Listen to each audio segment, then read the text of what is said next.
Bienvenidos a las 18, hablando de lo bueno y lo malo de Canadá. Con ustedes, Claudia Palacio y Ricardo Rivera. A ver, Ahora ahora sí. sí. ¿Cómo estás? ¿Cómo vas? Bien, ¿y tú? Muy bien, bien, todo afortunadamente aquí ya aguantando algo de frío. Se nos fue el verano. No, apenas estamos empezando en el otoño. Es Ah, distinto, es una época distinta del año llena de color. Lo que pasa es que es un poquito más mojada, llueve un poquito más y estamos clima Manizales, así que es un buen algo clima. así, algo así, algo así. Bueno, el día de hoy, episodio número 25, vamos a estar hablando de un tema que es algo delicado, que se oye bastante en las redes sociales. Yo creo que todos los que han hecho investigación de cómo emigrar a Canadá o Canadá como destino para calidad de vida y todo lo que conlleva esto, han oído acerca del refugio. Sí, yo creo que es un tema del que se habla mucho y del que se conoce realmente muy poco, Ricardo. Y pues a mí me preguntan con muchísima frecuencia y encuentro realmente que hay unos suecos importantes en la información, sobre todo unos suecos que Ujú. generan un riesgo de negativa con unas consecuencias graves en un proceso como este. Claro. Clau, empezando por lo básico, ¿qué significa o qué es el refugio? Bueno, mira, lo que pasa es que arranquemos por el principio, como dices tú, empecemos por lo básico. El refugio no es un Ujú. programa migratorio y tampoco es un programa canadiense. Canadá hace parte de un grupo, son 149 países que son signatarios de la Convención de Ginebra, que es un anexo al Convenio de Ginebra, que esto se firmó, creo que fue en el 49 o algo por el estilo, y la Convención de Ujú. Ginebra ratifica lo que es la parte del refugio como tal en el 51 y después en el 67. Estos son acuerdos internacionales que fueron generados por la Primera Guerra Mundial, después se ratificaron y se adicionaron cosas con la Segunda Guerra Mundial y que básicamente lo que planteaban en su comienzo era proteger a las personas que participaban en la guerra. ¿Quiénes Ok, son estos? O sea, los mismos combatientes, o sea, los ejércitos, pero era para proteger a los heridos, a los caídos en batalla, a los prisioneros de guerra, a los organismos de socorro, como quien dice, a la Cruz Roja, pues, y a los que entraban a hacer labores humanitarias. Y ya después, en vista de que había huecos en esta protección, pues se fueron adicionando cosas, o sea, más bien protocolos que cubrían ok. otras situaciones. Y dentro de estos protocolos y estas muchas cosas, nos dimos como si yo hubiera hecho parte de esto, pero pues bueno, las Naciones Unidas se dieron cuenta de que había un grupo que quedaba completamente desprotegido y eran los civiles. Porque pues ya Correcto. dentro del protocolo inicial o del convenio inicial, se había manejado la parte de los combatientes, se había manejado la parte médica, se había manejado la parte religiosa, pero quedó en el medio, en el fuego cruzado, toda la población civil. ¿Y qué hacemos con ellos? Y aparece aquí ya lo que es el convenio de Ginebra, eh, la Convención de Ginebra en el 51, ratificada en el 67, donde los países signatarios dicen, ok, la situación es terrible, o sea, lo que vivieron en la Primera y Segunda Guerra Mundial mostró que hay población, o sea, la población se está persiguiendo por razones que no tienen nada que ver con ellos o que los afectan de una forma que los saca del contexto de su país y de lo que debería cubrir su Correcto. país en términos de protección a un ciudadano, que es lo menos que se espera, y pues tenemos que protegerlos los países que estamos al lado o muy lejos, lo que sea, pero tienen derecho a protección. Y eso es justamente el refugio. El refugio no es un proceso migratorio. Eso es Es, clave. sí, es un acuerdo que se firmó para proteger a las personas que corren riesgo de que algo muy grave les pase, pero ellos particularmente. Ya nos salimos un poco de lo que es el término de mi país está en guerra, porque cuando nosotros miramos lo que está pasando, particularmente en Latinoamérica, que es la gente que nos ve, nosotros decimos, bueno, la situación económica de mi país está muy grave, o la situación política de mi país no es fácil, o la situación de violencia en mi país, pues hace que todos corramos riesgo. Pero cuando hablamos de esas generalidades, lo que estamos diciendo es a todo un país. Y allí es donde entra la Convención de Ginebra en el 51 y el 67, donde empiezan a definirse cuáles son las causales por las que un país signatario debe proteger a estas personas que están en riesgo. Pero hay unas muy particulares, no es para todo el mundo. Como te digo, es particularmente para aquellos que no hacen parte del montón, que se salen por alguna Exactamente. característica específica de ese parámetro de yo soy uno más. Exacto. Entonces, tomando en cuenta lo que vemos en las redes sociales de comentarios como vayas a Canadá por medio del refugio. Tomemos un ejemplo, Colombia como país que ha sufrido de que es un caso interesante porque para algunas personas tiene un conflicto armado interno, para otros Ujú. es una guerra contra el terrorismo. Es el mejor ejemplo en ese caso. Eh, Cuando dicen váyase por ese lado, se va por refugio, que eso ya Canadá lo deja entrar de una y usted ahí saca papeles y ahí se vuelve residente permanente. Vale, entonces ¿Qué hay miremos de a ver, malo con eso? empecemos por la definición, o sea, ¿qué es lo primero que se Claro. considera? El convenio, la convención como tal lo que dice es, se debe considerar refugiada una persona que puede demostrar que su vida corre riesgo por razones de, y aquí van los 5, raza, religión, Correcto. nacionalidad, pertenencia a un grupo social en particular u opinión política. Esas son las 5 condiciones que tiene la Convención de Ginebra. Entonces, devolvámonos. Colombia tiene una situación de conflicto desde hace, yo creo que ya vamos casi para los 70 años, con una guerra interna no declarada, pero ahí estamos. Es en todo el país, definitivamente, es en todo el país. O sea que 40 millones o los casi 50 millones de colombianos deberíamos ser refugiados en alguna parte del mundo. Ricardo, no, No lo porque es que es. cuando vemos hay 48 millones de colombianos que siguen viviendo en Colombia sin que su vida esté en riesgo.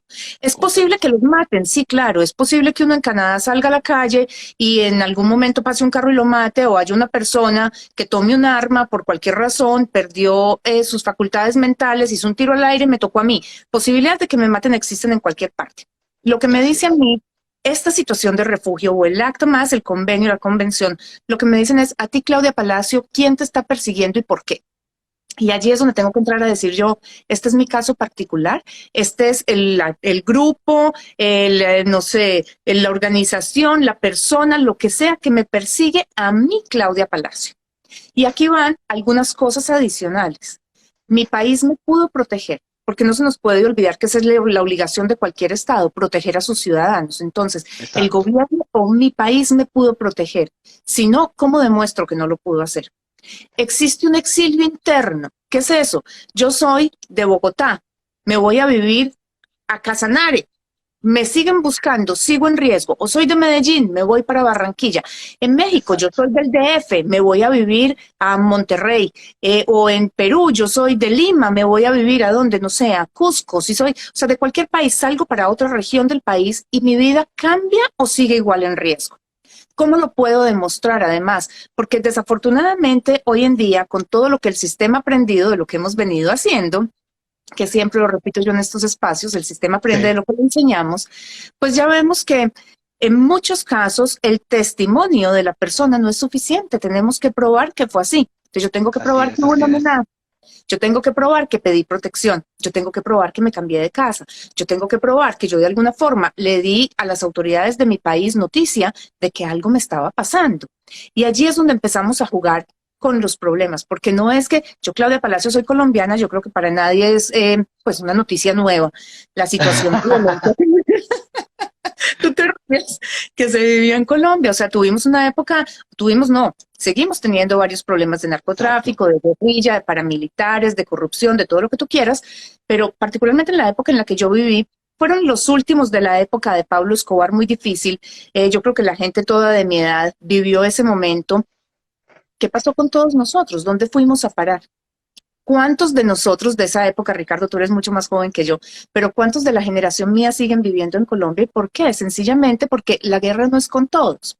Y allí es Exacto. donde entra a ser importante esa parte. Entonces, de cierta manera, hasta este punto, no es para todos, no es una ruta de migración, es un convenio internacional que se tiene para ayudar a las personas que están siendo perseguidas por determinado motivo. Y no es como que yo llegue a Canadá o vaya a la embajada de mi país de origen y diga, vengo a pedir refugio, deme el refugio que me necesito irme de aquí. Mira ¿Qué que se eso es bien puede? interesante porque una de las condiciones para uno pedir Uh -huh. refugio es encontrarse fuera del país. Eso significa que yo no Ok, puedo ir a la embajada de Canadá en Colombia y decir, ok, estoy aquí, vengo a pedir refugio y aquí me meto y aquí me quedo. Eso es santuario, es algo completamente distinto, diría yo.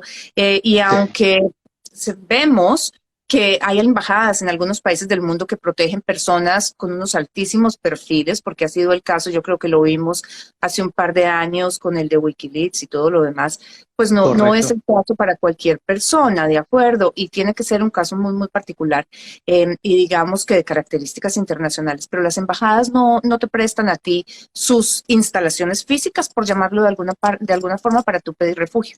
La condición es que tú estés fuera de tu país, además.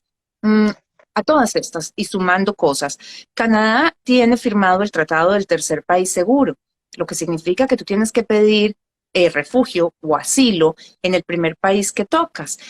La gran mayoría de los vuelos que vienen para Canadá hacen escala en Estados Unidos, de tal manera que si tú haces escala en Estados Unidos, estás obligado a pedir asilo en Estados Unidos.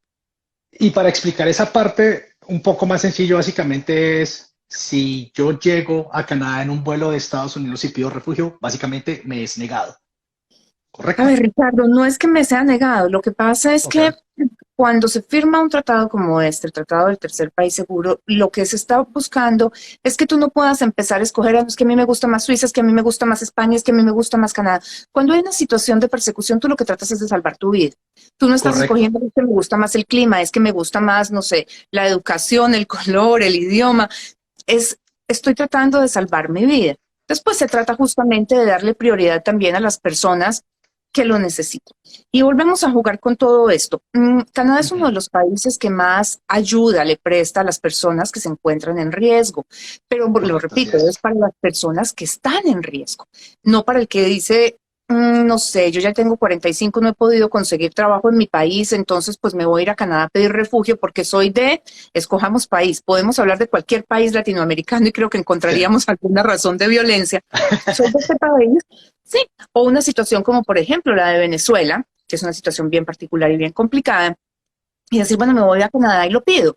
Es cierto que a muchísimas personas les ha salido el proceso de refugio y que comparten con sus amigos comentarios que dicen, no, si yo me vine para acá, yo le conté un cuento súper lindo al oficial de inmigración y eso me dejó entrar y a me esa dieron el parte, refugio. a esa parte iba a llegar, a esa parte iba a llegar. La parte de cuando uno oye ese tipo de historias, cuando no, es que me contaron por ahí que pues salió por refugio, entonces ¿por qué no me voy a ir yo ahora sí? Entonces, ¿cómo le hago? ¿Cómo le entro al asunto? Mira, definitivamente en refugio un porcentaje de digamos que de la decisión que se tome, un porcentaje muy importante, depende de, o sea, la historia, lo que te pasó a ti realmente y las Claro, explicaciones que des. Entonces, tu testimonio tiene un peso sustancial. Pero, como te digo, el sistema va aprendiendo de lo que le vamos enseñando y ya no es suficiente solamente con contar la historia. Entonces, separemos esto en dos partes. Cuando tú va, llegas al aeropuerto o a la frontera o a cualquier parte y tú dices, señores Canadá, yo estoy aquí, vengo a pedir refugio, es obligación. No te pueden decir que no. Decirte, ok, vamos a tomar su información, le vamos a entregar este documento que nosotros conocemos como el papel marrón para que usted esté en Canadá mientras lo llamamos a un juicio, a una audiencia. audiencia. Es, sí, es obligación, pero eso no significa que te hayan dado el refugio. Significa que te dieron la posibilidad de ser oído en una audiencia. Y ahí empiezan las confusiones, porque hay mucha gente que llega y dice, no, yo llegué al aeropuerto, le dije al oficial que venía a pedir refugio, inmediatamente me lo dio. No, no es que me den Venga, refugio, me dan la posibilidad de llegar a una audiencia a explicar y a mostrar que tengo razón en lo que estoy diciendo y obviamente que mi vida corre riesgo por una razón particular y volvemos a las 5 razones. Canadá además adicionó 2 que dice que le dan protección a una persona que pueda mostrar que su vida corre riesgo, que tiene miedo de un trato cruel e inhumano, tortura o trato cruel e tortura. inhumano. Ok, Exactamente. perfecto. Esas son la sección adicional en el acta de inmigración.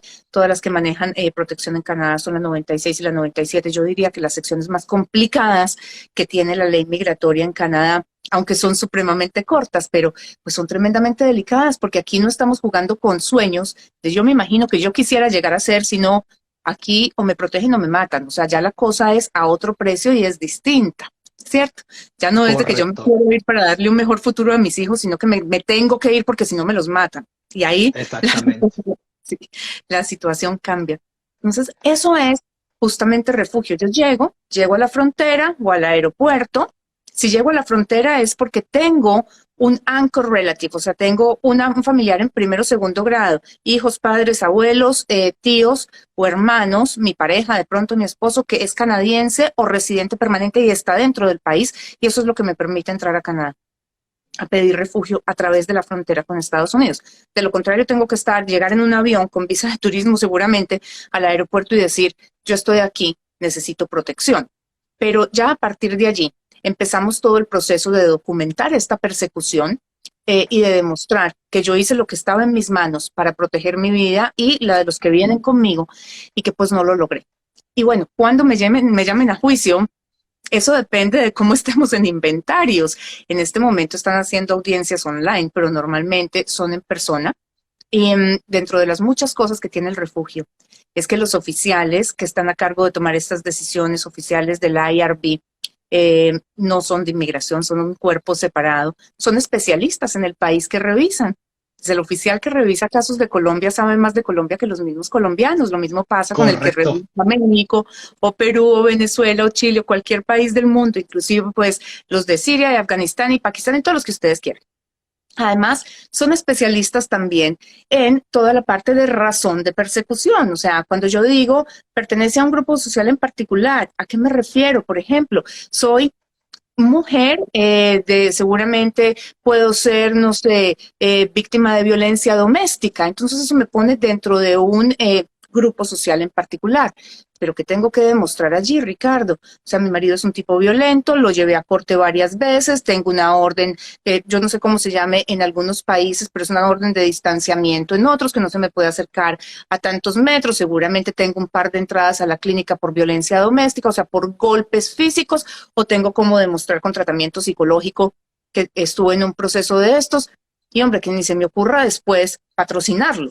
Porque pues si ya pedí refugio porque el tipo me maltrataba, pues después no lo puedo patrocinar, obviamente. Y esos son el tipo de cosas que ocurren. Son procesos muy lindos, donde Canadá definitivamente se pone la mano en el corazón, te da la mano, pero no es un proceso migratorio, es un proceso para salvar vidas. Ahora te pregunto, en este momento cuando a mí me llaman a la audiencia y y eso lo hemos hablado en el programa, cuando la gente le da por la mentirilla, la triquiñuela, la trampa para poder, o creen que van más adelante que el sistema, pero como bien sabemos, el sistema va 3 pasos más adelante que nosotros. Cuando yo me siento con pruebas falsas, con documentos falsos, con historias inventadas, a tratar de demostrarle a alguien, como tú dices, que es una experta o un experto en el país del cual yo vengo, que saben más de lo que está sucediendo porque tienen acceso a informes de inteligencia, informes por parte del gobierno, informes por parte del Departamento de Estado, que hasta donde tengo entendido son sistemas que se comparten con Canadá, la parte americana. ACNUR, Amnistía Internacional, todo. O sea, esta gente sabe más de lo que sabe uno. ¿Qué pasa en ese caso? Entonces, ¿qué pasa cuando yo llego allá y llego con papeles inventados, con una historia completamente inventada porque me las voy a tirar de que sé más que el sistema y le voy a ganar al sistema en esto? O de pronto, Ricardo, o sea, yo digamos que tiendo a verlo desde 2 puntos de vista. Hay unos que se inventan el cuento, hay otros que son justos, que pagan por pecadores. Listo. Claro. Ese es un refrán, para los que no saben a qué me refiero con esto. Son personas que realmente han sufrido unas situaciones bastante complicadas y llegan a Canadá y el sistema no les cree. Y ha pasado varias veces. Hay personas que Canadá ha deportado porque en el momento de decidir su caso, el oficial simplemente consideró que la persona no necesitaba protección.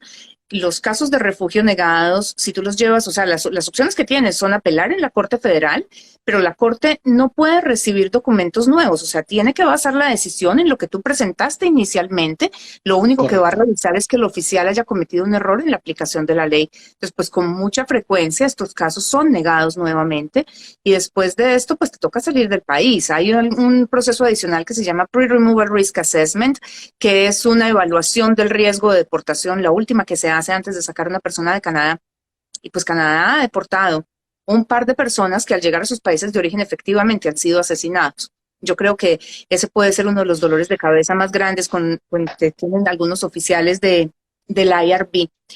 Claro. Es un dolor en el alma con el que yo me imagino que les queda difícil conciliar el sueño, pero es muy difícil también, diría yo, que poder muchas veces, comparando las situaciones de varias personas, llegar a la conclusión de que realmente merecen protección cuando se ha visto que se han deportado varios miles de personas con un caso similar y nunca les ha pasado nada, correcto. Que Sí. después de preso 4 años han sido patrocinados por sus parejas o por sus padres o qué sé yo, y que vivieron esos 4 años felices en país de origen, o que hay otros muchos miles que ya después de haber sido aprobados, lo primero que hicieron con su aprobación fue coger un vuelo a visitar familia y irse de vacaciones a los Ahí países sí de es los que fiesta. pidieron, claro, de los que pidieron protección. Entonces, eso ha minado también un poquito la credibilidad de algunos países en general en Canadá en el sistema de refugio. Pero yo diría que es de los dos. El que dice, bueno, me invento un cuento bien inventado, y el que viene aquí con las piernas temblando y aún así no le creen. Y pues Claro. las consecuencias son grandes y graves y muy largas, porque, como te decía ahorita, un caso de refugio negado va a la Corte Federal. La Corte Federal no puede recibir documentos adicionales. Normalmente estos casos son negados también. Y después viene el PRA, que, o sea, si tú no puedes demostrar que la persecución continuó desde el momento en el que tú terminaste tu caso de refugio o de que llegaste aquí hasta que te revisan el PRA, pues igual no hay nada que hacer, es negado también, termina en una deportación. Y el problema de la deportación es más grande de lo que uno cree, porque los oficiales son políticamente correctos. Cuando te entregan a ti tu carta y te dicen, se va, ellos te dicen, pero usted puede aplicar en cualquier momento, no se preocupe, es un momento de estrés, es un momento en que la gente está llorando. Claro, de Pues manera sí, amable y de manera tácita te queremos decir que me haces el favor, te montas en el próximo avión y te devuelves. exacto, pero la cuestión es que después de que hay una deportación en Canadá, tú no puedes volver, o sea, tú tienes que pedir un documento que se llama Sí. Authorization to Return to Canada. La autorización para regresar a Canadá se conoce como ARC, y este famoso ARC, para que lo aprueben, tiene que haber razones de fuerza mayor. Entonces la gente dice, pero es que a mí me negaron el refugio hace 5 años y yo quiero ir a visitar a mi hijo, porque yo tuve una pareja en Canadá y tengo un hijo allá y quiero ir a hacerle visita a mi hijo. No puedes. Lo más factible es que lo nieguen. El índice de negativas de ARC es brutalmente alto, tremendamente alto. Yo diría que muy fácil puede estar por el orden del 95 o algo por ciento. Cuando los aprueban es porque hay una aplicación de residencia ya, digamos que aprobada en principio, bajo alguno de los otros programas.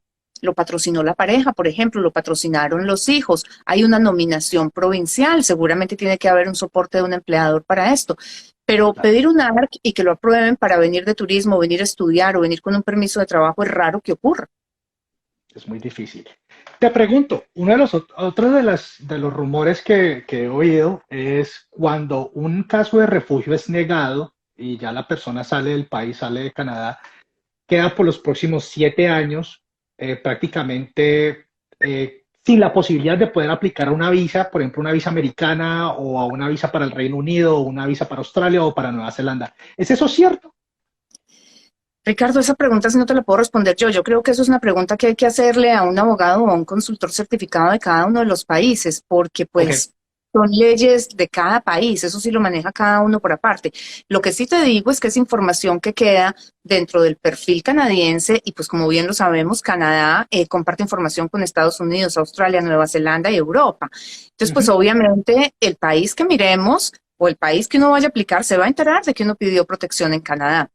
Es lamentablemente una marca que queda en el perfil y que seguramente nos perseguirá de por vida. No hace mucho tiempo, hace por ahí un mes y medio, 2 meses tal vez, sí. recibí yo la negativa de un permiso de estudio de una cliente porque pidió asilo en Australia y se lo negaron. Y a pesar de que pues, Oh, ellos ya decían, mira, la situación por la que nosotros pedimos asilo en Australia no existe, pues ya no existe. mm, la visa fue negada. Entonces, pues sí, es una marca que queda en el expediente y es una particularidad con la que vamos a tener que vivir el resto de vida, porque no es fácil, sobre todo porque cuando hay un refugio negado es porque hay un problema de credibilidad realmente. De ahí es donde normalmente se pegan ellos, porque es raro ver que la negativa no sea por eso, por credibilidad. y ya recuperarse de la parte de credibilidad es algo prácticamente, bueno, con el gobierno canadiense es prácticamente imposible hasta Lo que donde, pasa es que yo creo que son muchas cosas las que se van uniendo, Ricardo. Como te sí, digo, he visto muchas personas que han llegado a Canadá con las piernas temblando, con unas situaciones muy, sí, muy, muy sí, sí, sí. complicadas, que uno dice, esta persona lo necesita urgentemente porque lo devuelven para el país y bueno, no amanece. Ahí lo Y de esperan en el hecho, aeropuerto y ahí, y sí, ahí, y ahí, y ahí lo matan, lo asesinan. Sí, sí, pero lamentablemente, como te digo, es justamente eso, irle enseñando al sistema eh, por parte del abuso, no hay nada que hacer y por eso es que las claro. normas se van volviendo más rígidas cada vez y más complicadas. Yo me acuerdo mucho trabajando en la oficina con mi ex socia, que ella me decía, Claudia, es que en el 86, por ejemplo, hacer un proceso de patrocinio era cuestión de presentarse en una oficina de inmigración presencial, o sea, con la pareja, y entraba uno, se sentaba, hablaban con el cliente, no sé, hacían una entrevista corta y estaba ya aprobado o negado, o sea, era cuestión de minutos, eso no era Claro. procesos de un año, ni la cantidad de documentos que hay que mandar hoy en día, porque no le habíamos enseñado al sistema todas estas cosas que ya les hemos enseñado con los montajes, con las mentiras, además se popularizan ideas, o sea, esa idea, y yo creo que todavía se extraña aquí en Canadá, pero es muy común en otros países donde me voy a casar por papeles y pagan por casarse, pues el sistema va aprendiendo y por eso lo va volviendo mucho más rígido y es en lo que es, o sea, en cierta medida ha pasado con el proceso de refugio. Eso lo vimos en las caídas. Cuando yo digo caídas es el porcentaje de aprobación de casos de algunos países entre el Sí, 2004, 2005 tal vez, hasta el día de hoy, cuando veíamos que México era un país que tenía una aprobación altísima y de un momento a otro cayó, hubo un momento en el que estuvo por el lado del 21% de aprobación nomás. Colombia era un país que tenía un índice de aprobación altísimo y de un momento a otro también ese porcentaje de aprobación se fue al piso y estaba por el orden del 50%. Entonces ahí es donde uno entra a preguntar qué fue lo que pasó. Y como te digo, porque pues, o sea, cuando una el cantidad de... sistema se da cuenta cuando las personas empiezan a abusar de él, es así de sencillo. Pues en ciertos casos, ¿no? En cierto, y por desconocimiento Claro, también, Ricardo, porque ¿sabes qué claro, ocurre?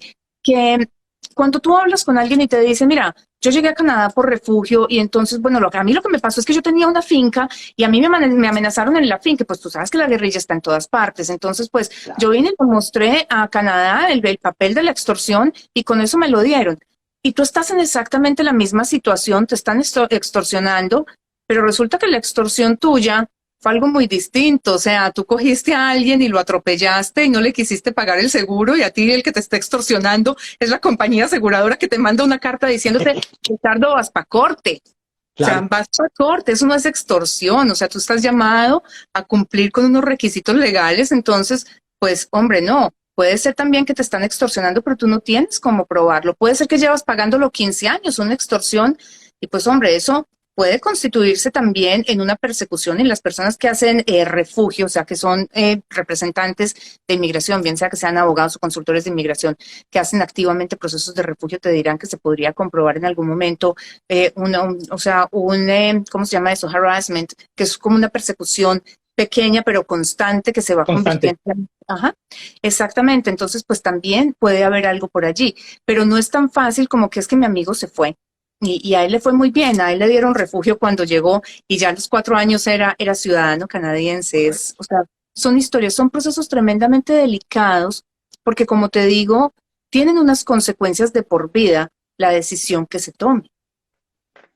Correcto, y aquí es donde va la siguiente parte. Entonces, una persona que esté corriendo riesgo llega a Canadá, pide su refugio y el refugio es aprobado.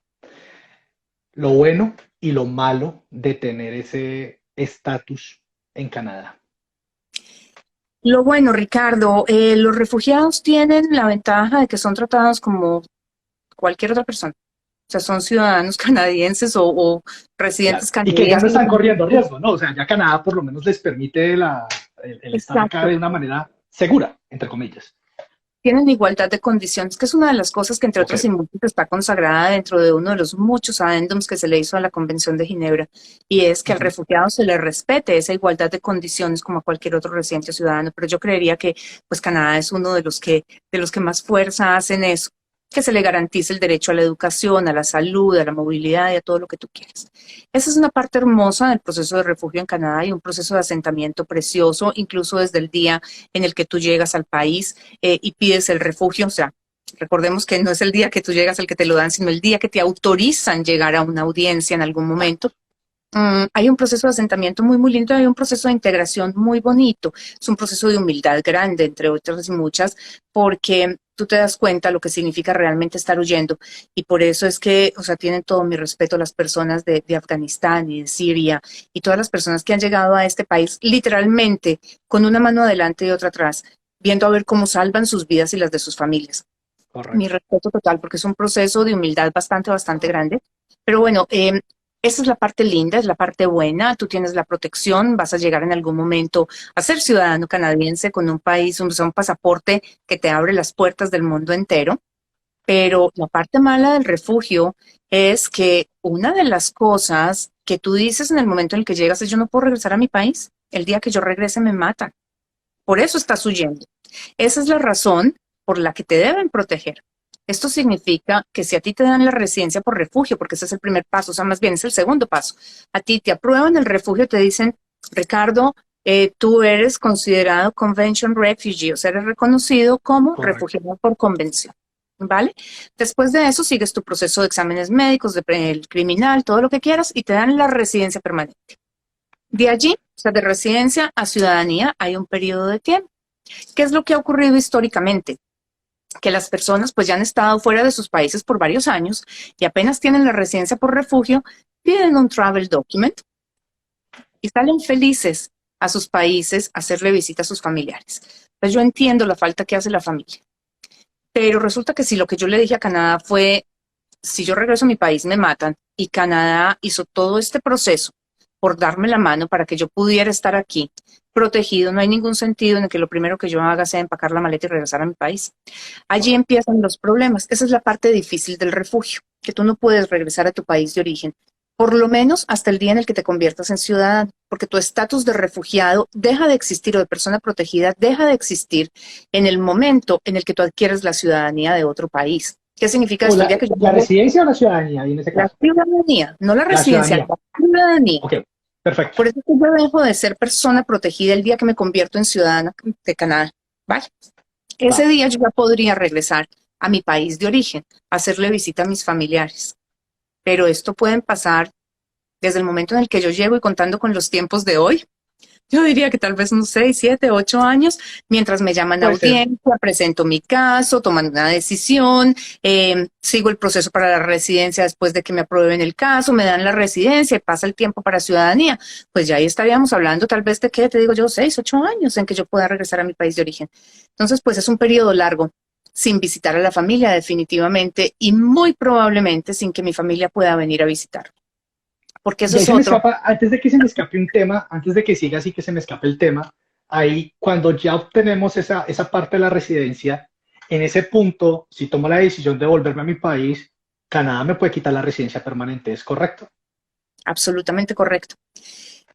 Es algo que históricamente no ha pasado el número de veces que debería haber pasado, pero que se ha presentado Ujú. más del número de veces que la gente quisiera. ¿A qué me Sí. refiero? Yo diría que entre los refugiados que llegaron tal vez entre el 2004 y el 2010, 12, que yo recuerde, mmm, yo diría que cerca del 90% regresaron a sus países de origen. Yo no manejo casos de refugio, o sea, yo estaba, digamos que en la parte de atrás del caso de refugio, un poquito en la Ok. llenada de los documentos, de consecución de las pruebas, pero yo no voy a la IRB, yo no hago representación directa ante la IRB. Me parece que la persona que haga esto tiene que ser una persona altamente versada no solamente en la ley de refugio, sino en política y en la situación económica, social y, o sea, y de seguridad del país que representa, porque es que hay muchas cosas en juego. Entonces, yo estaba en la parte de atrás, en la parte de llenado de documentos o de formato, recolección de pruebas, organización del expediente y todo lo demás, pero nunca pues en la audiencia como tal. Pero sí recuerdo haber recibido muchos casos después de personas que ya habían sido aprobadas, que viajaron a sus países de origen y que recibieron la carta de inmigración diciéndole, venga, siéntese con nosotros nuevamente, revisemos su proceso, porque como usted regresó a su país, es momento de revocar la residencia. ya no necesita protección. Eso fue básicamente lo que usted nos dijo en el momento en que dijo, yo regreso a Colombia, México, Perú, o sea, marca el país que tú quieras. Ahora, dentro de las muchas cosas que ocurrieron también, Ricardo, y de lo que digo yo de enseñarle a inmigración, es viajábamos a países vecinos. Entonces, pues si yo era de Colombia y quería ver a mi mamá, pues me iba a Venezuela o Ecuador. Y ya llegó un momento en el que Canadá me decía, bueno, usted estuvo en Venezuela 15 días, listo. Muéstrame las compras que hizo en Venezuela durante esos 15 días, porque tuvo que haber pagado algo. Entonces, pruébeme que estuvo en Venezuela y que no tocó el territorio colombiano. Pasa con todos los países, o sea, con México y con el que tú quieras nombrar, no importa cuál, porque pues la ley aplica igual para todos. Yo simplemente estoy poniendo ejemplos. Pero eso es lo que ocurre. Ahora, te decía que muy probablemente durante ese tiempo y más, mi familia no pueda venir a visitarme, porque queda una marca también de cuál fue el proceso a través del que yo llegué a Canadá. Y desafortunadamente, y esto es algo que yo nunca voy a poder entender, porque me parece injusto dentro de la ley, eso sí tengo que decirlo pues muy claramente, es el hecho de que el refugiado sea penalizado. Aparte de que no puede regresar a su país, su familia tampoco pueda venir a visitarlo, porque inmigración piensa que la familia va a hacer lo mismo, que va a pedir refugio. Y con mucha frecuencia encontramos en notas del expediente que dice, a Ricardo no le doy visa de turismo porque su hermano llegó a Canadá de forma irregular. Y cuando encontramos esa forma irregular, que es además de todo ofensivo, porque es un derecho que tienen todos los, o sea, los seres humanos de buscar protección cuando sienten que su vida está en riesgo, pues ya sabemos que fue que Ricardo tuvo un hermano que pidió refugio. Entonces, digamos que hay una doble penalización. Yo no puedo ir, pero tampoco dejan que mi familia venga. Entonces me toca encontrarme en un tercer país. Entonces sí, se vuelven unas vacaciones a México o a, no sé, a Cuba, a las Bahamas, a Europa. Muy chéveres una vez al año, pero se limita también mucho ese reencuentro con la familia que hace mucha falta. Claro, total. Entonces el precio que se paga no es barato. El precio que se paga no es bajito. No es bajito. Es bastante alto. Es un proceso muy lindo, Ricardo. A mí me parece hermosa la labor humanitaria del refugio a nivel mundial. O sea, obviamente lo conozco en Canadá, pero la labor humanitaria que se hace con los procesos de refugio a nivel mundial es impresionante. Porque es que cuando tú ves lo que estamos viviendo en este momento con Afganistán, por ejemplo, tú te das cuenta que hay miles de personas que los están persiguiendo literalmente y están señalados.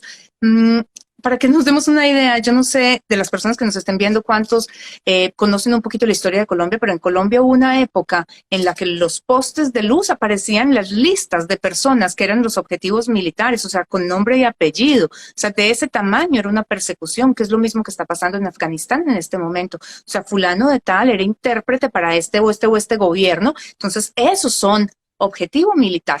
Obviamente son casos bastante claros. O sea, son personas que literalmente se montaron en el avión, no tienen papeles, no tienen documentos. Lo vimos en las noticias hace no más de 2 meses, si no estoy mal.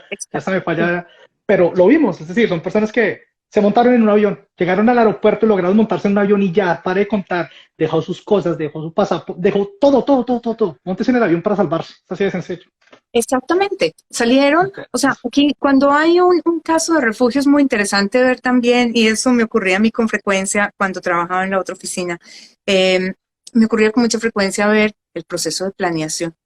O sea, si estaba tan perseguido como alcanzó a pensar en que tengo que recoger todos los récords policiales, los récords médicos, sacar a los niños de la escuela, vender la casa, vender el carro. O sea, el día que a mí me están persiguiendo, o sea, casi que sin la maleta. Claro, es empaque y salga, así de sencillo. Sí, entonces pues hay particularidades y por eso les digo yo que los oficiales de la IRB pues son tan conocedores del tema, o sea, no solamente la parte política, sino todo, además, tan psicólogos, porque hay unas preguntas que uno a veces dice, ¿de dónde salió? Pero cuando le evalúa en contexto dice, claro, tenía toda la razón. ¿Y cómo fue que yo no me di cuenta de eso antes? Porque el índice de negativa de refugio es muy alto. Y tal vez esa es una de las razones por las que yo no hago refugio, porque a mí esas historias me llegan al alma, me destruyen cuando me siento a preparar estos expedientes. O sea, yo llegaba con el corazón partido cuando llegaba mi ex socia de la audiencia. Yo le preguntaba qué pasó y me decía, no, pasó esto y esto y esto. Y yo revisaba las notas de ella y decía, ¡ah! ¿Cómo es posible que yo no me haya dado cuenta? me decía ella, sí, salimos de la audiencia y me dijo, bueno, pues entonces nos tocaría irnos a vivir a España con mi hermano, con la tranquilidad de, yo, ¿cómo? O sea, ¿cómo no nos damos cuenta nosotros? Pero los oficiales sí, porque es que ellos manejan esos casos todos los días de la vida. Y ahí se van acostumbrando y todo eso. Es algo, volvemos al cuento, es un tema bastante delicado. Como nos dimos cuenta en el episodio de hoy, no es algo fácil, no es una ruta de migración, entonces para que las personas tengan esa parte clara, no existe algo como me voy a Canadá a través del refugio. No existe el refugio express, que esto nunca se me va a olvidar en una feria de educación en Colombia precisamente. Una persona iba de stand en stand en cada college que estábamos ahí y en cada universidad, inclusive había un abogado de migración también, y este tipo iba preguntando, no es que a mí me dijeron que yo me puedo ir por Refugio Express, entonces cuéntenme cómo lo de Refugio Express, y uno quedaba, este man de qué me está hablando, ¿cuál Refugio Express, maestro? O sea, usted, ¿a quién le contó esa vaina? Y volvemos al cuento, lo que se oye en las redes sociales y todo eso, ¿no? Lo que pasa es que como todos los casos, o sea, como todos los procesos migratorios, Ricardo, están basados en ley. Y eso es lo que tenemos que entrar a entender, o sea, cómo entro yo dentro de este proceso. Porque como te digo, sí hay personas que nos llaman y nos dicen, mira, estoy pasando por esta situación y necesito ver qué hacer.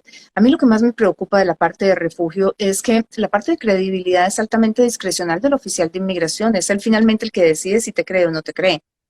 Y pues obviamente va basado en los documentos que tú puedas entregar como prueba. Pero como te digo, no es simplemente que yo pueda venir a decir, mira, lo que pasa es que yo salí el viernes en la noche de parranda y entonces pues me atracaron en el taxi, me pusieron un revólver en la cabeza, entonces pues mi vida corre riesgo en Colombia o en México, que también pasa con mucha frecuencia, o en Venezuela.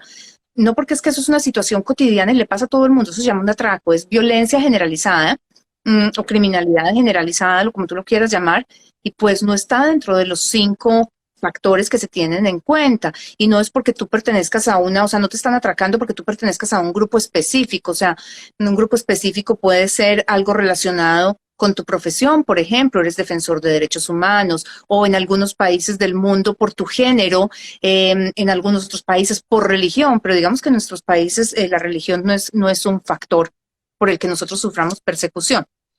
Entonces, pues es casi que para Latinoamérica no lo consideramos, ¿cierto? A ti no te van a matar a la cárcel, ni te van a paliar en la Exacto. calle, porque tú Por ir a profesas la una iglesia. religión distinta. Entonces, pues eso no cuenta mucho para América Latina.